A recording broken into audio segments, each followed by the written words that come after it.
नमस्कार दोस्तों, मैं हूं आपका प्यारा दोस्त राम निवास सरुण और आप देख रहे हैं दर्पण स्टडी पॉइंट। कैसे हैं दोस्त? आशा करता हूं आप सब लोग अच्छे होंगे। दोस्तों, आज मैं भारतीय भूगोल के अंतर्गत अपवाह तंत्र के अंतर्गत जो हमारा एक सीरीज चल रहा है जिसमें हम नदियों के बारे में बात कर रहे हैं, उसी के अकॉर्डिंग सबसे पहले हमने गंगा की बात करी, ब्रह्मपुत्र की बात करी, दक्षिणी भारत की बात आज करेंगे हम। तो दक्षिण भारत की नदियां जो हैं वो दक्षिण भारत में क्या क्या नदियां होती हैं और जो जिनको मतलब ज़्यादा इम्पोर्टेंट ना करके भुला दिया जाता है लेकिन फिर भी एग्जाम में आ जाती हैं, उनके बारे में हम चर्चा करेंगे। दोस्तों, आज के टॉप 10 क्वेश्चन मैं लेकर आया हूँ, आशा करूँगा कि आपको पसंद आएंगे। चलिए आज का वीडियो स्टार्ट करते हैं पहले क्वेश्चन से। पहला क्वेश्चन है कि किस नदी की घाटी गहरी खड्ड भूमि के लिए विख्यात है? ऑप्शन है सोन नदी, चंबल नदी, ताप्ती नदी या नर्मदा नदी। आपका आंसर हो जाएगा चंबल नदी, ऑप्शन बी चंबल नदी। दोस्तों, चंबल नदी जो है ना, एमपी में जो मालवा का पठार है उसमें एक जगह है महू, तो महू के निकट से निकलती है और उत्तर की ओर मुख करके ना एक महाखड्ड में बहती है, ठीक है, और बहते हुए राजस्थान में धीरे धीरे कोटा पहुंच जाती है। और जहाँ पर एक बांध बना हुआ है जिसको हम गांधी सागर बांध, ठीक है ना, गांधी सागर बांध कहा जाता है उसे। तो चंबल जो है ना अपनी उत्खात भूमि वाली भू आकृति के लिए प्रसिद्ध है। उत्खात उबड़ खाबड़ मतलब, ठीक है, तो जिसे चंबल खड्ड भी बोला जाता है। चंबल खड्ड का मतलब होता है रेवाइन, रेवाइन कहा जाता है।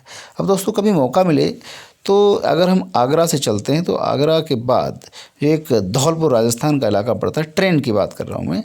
उसके बाद जब वो एमपी का जब इलाका आता है तो उसमें एक चंबल जो है एक क्षेत्र पड़ता है। तो कहा जाता है कि अभी भी देखा जाए तो कहा जाता है कि मतलब उसमें डाकुओं का बोलबाला था।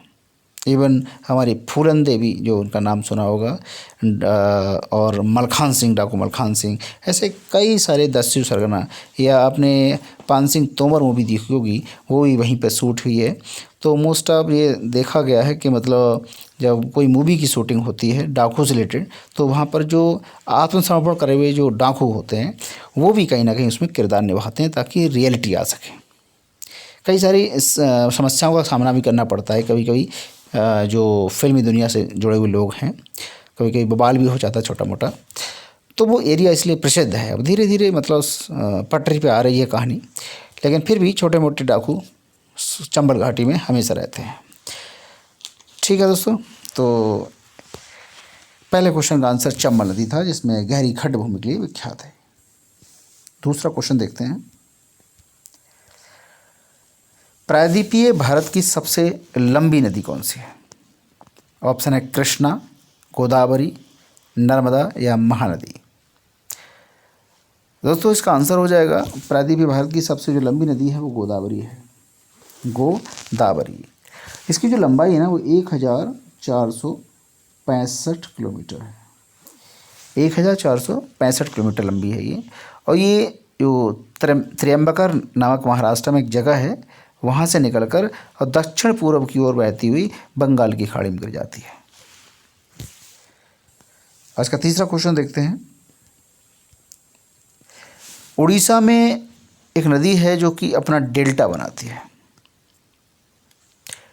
कौन सी नदी है? ऑप्शन है नर्मदा, ताप्ती, गोदावरी या महानदी। ऑप्शन 3 जो है, तो इसमें ऑप्शन आंसर हो जाएगा महानदी, क्योंकि उड़ीसा में एक ही नदी है मतलब ज़्यादा फेमस जो कि उड़ीसा में है, वो है महानदी। तीसरा क्वेश्चन का आंसर महानदी। महानदी है ना जो, वो छत्तीसगढ़ और उड़ीसा में बहते हुए पारादीप के पास, उड़ीसा के पास एक पारादीप है, तो वहाँ पर बंगाल की खाड़ी में डेल्टा का निर्माण करती है। दोस्तों, डेल्टा क्या होता है कि जैसे जो नदियाँ जो साउथ में फ्लो होती हैं, यानी पश्चिमी घाट की तरफ जो नदियाँ गिरती हैं, तो वो डेल्टा का निर्माण नहीं करती, क्योंकि क्या होता है कि उसमें इतना ज़्यादा स्लोप है, तो वो नदियाँ जो होती हैं ज़मीन के अंदर घुस जाती हैं। कभी कभी तो पता भी नहीं चलता कि नदियाँ इसके नीचे भी बह रही हैं। इतना स्लोप ज़मीन को चीर कर अंदर बहती हैं वो, और इसलिए एक इतना फ्लो होता है कि वो गार्ज वगैरह जो होता है वो साथ नहीं ले जा पाती और वो वहीं ऊपर छूट जाता है। लेकिन जो पूर्वी इलाके की बात करें, बे ऑफ बंगाल की बात करें, उसमें जो नदियाँ होती हैं काफ़ी दूरी तय करके जाती हैं, जैसे गंगा है ना, ब्रह्मपुत्र है, ऐसी महानदी है, बहुत सी नदियाँ हैं, तो ज़्यादा दूरी तय करती हैं, उनका फ्लो जो होता है वो धीमा पड़ जाता है। इस चक्कर में जो गाद वगैरह जो कूड़ा कचरा होती है वो वहीं पर जमा कर देती हैं। जिससे क्या हो रहा है कि बहुत बड़े एरिया में मतलब एक डेल्टा बन गया, जो विश्व का सबसे बड़ा डेल्टा भी माना जाता है, गंगा नदी के द्वारा बनाया गया डेल्टा जो होता है। और उसके थ्रू बहुत बड़े एरिया में क्या हो रहा है, एक जंगल का निर्माण हुआ है जिसको हम सुंदरबन डेल्टा भी बोलते हैं। विश्व का सबसे बड़ा डेल्टा भी है, और पृथ्वी का यानी भारत का या बे ऑफ बंगाल का ये पूर्वी इलाके का फेफड़ा भी बोला जाता है उसे। चौथा क्वेश्चन देख लेते हैं दोस्तों। निम्नलिखित में से कौन सोन नदी का वास्तविक स्रोत है? ऑप्शन है शहडोल जिले में सोनमुड़ा, शहडोल जिले में अमरकंटक, मंडला पहाड़ पठार, या इनमें से कोई नहीं। आपका आंसर हो जाएगा शहडोल जिला है, उसमें अमरकंटक पहाड़ी है, वहाँ से। तो सोन नदी की जो उत्पत्ति है ना, वो एमपी में एक जगह पड़ती है शहडोल। शहडोल में अमरकंटक एक पहाड़ी है, उसके पास से इसकी उद्गमन हुआ है सोन नदी का। पांचवा क्वेश्चन देख लेते हैं। दूधगंगा जो नदी है वो कहाँ पर है? उत्तराखंड में, हिमाचल प्रदेश में, जम्मू कश्मीर में, या पश्चिमी बंगाल में? पांचवा क्वेश्चन। तो दोस्तों इसका जो आंसर हो जाएगा वो एक तो ये उत्तराखंड में भी बहती है, ठीक है, और जम्मू कश्मीर में भी बहती है, उत्तराखंड और जम्मू कश्मीर। तो इसका मतलब आंसर इसका जो ए एंड सी हो जाना चाहिए, ठीक है। तो दूधगंगा जो नदियां हैं जम्मू कश्मीर के अलावा उत्तराखंड और महाराष्ट्र में भी बहती हैं। ये महाराष्ट्र ऑप्शन नहीं है तो उत्तराखंड और जम्मू कश्मीर लगा दिया। छठा क्वेश्चन देख लीजिएगा। किस नदी के ऊपरी मार्ग में मीठा जल जबकि निचले भाग में खारे जल का बहना मिलता है या प्रवाह मिलता है, वो कौन सी नदी है? घग्गर नदी, लूनी नदी, बराक नदी, या इनमें से कोई नहीं? तो आपका ऑप्शन हो जाएगा ऑप्शन बी लूनी नदी। तो राजस्थान की जो नदी है लूनी नदी, ठीक है, इसका जो उद्गम है वो अजमेर के निकट एक अरावली श्रृंखला है, उसमें स्थित एक पहाड़ी है, नागा पहाड़ी से हुआ है। तो शुरुआत में इसे सागरमती के नाम से बुलाते थे, लेकिन अब लूनी नदी हो गया है। तो पुष्कर झील से निकलने वाली जो इसकी सहायक नदियां हैं, सहायक नदी कौन सी है? सरस्वती। इसमें मिल जाने के कारण ये नदी लूनी कहलाती है। अगर कभी क्वेश्चन पूछे कि कौन सी नदी मिल जाती है, सरस्वती मिल जाती है। सरस्वती, ठीक है, सरस्वती है भाई, सरस्वती मत समझ लेना, सरस्वती। पुष्कर झील से निकलने वाली इसकी एक सहायक नदी है सरस्वती, तो इसमें मिल जाती है, ये फिर ये लूनी नदी कहलाती है।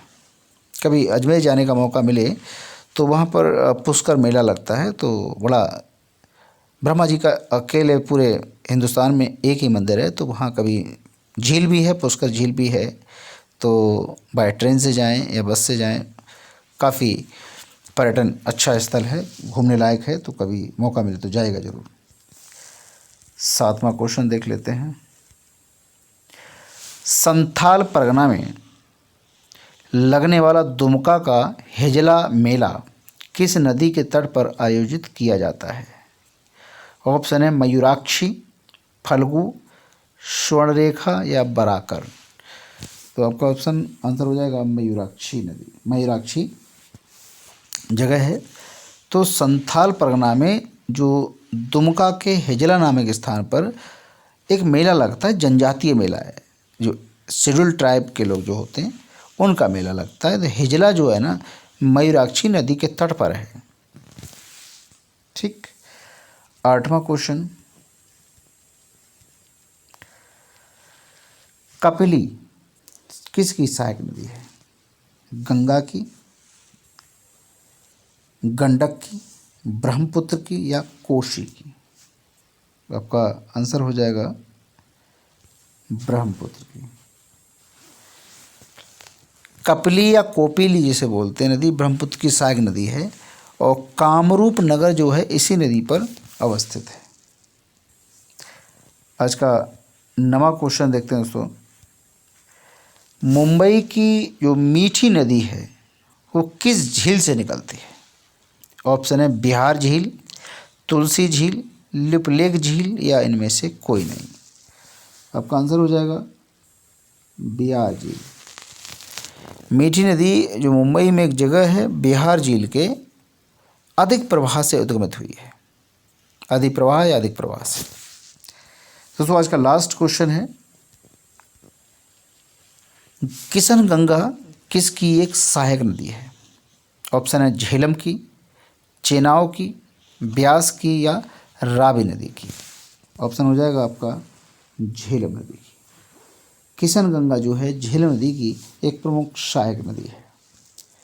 तो दोस्तों ये था आज का लास्ट सेशन, आज का लास्ट क्वेश्चन। आशा करता हूँ आपको ये पसंद आएगा। अगर मेरा वीडियो अच्छा लगे तो प्लीज़ मेरे वीडियो को लाइक ज़रूर करिएगा, कमेंट जरूर करिएगा, शेयर ज़रूर करिएगा और सब्सक्राइब जरूर करिएगा। बेल आइकन को ऑन रखिएगा ताकि मतलब ज्योग्राफी से रिलेटेड जितने भी वीडियो हों आप तक उनके मैसेज, उनके नोटिफिकेशन समय से पहुंच सकें। आज के लिए बस इतना ही। मिलते हैं कल एक नए वीडियो के साथ। तब तक के लिए धन्यवाद। देखते रहिए दर्पण स्टडी पॉइंट।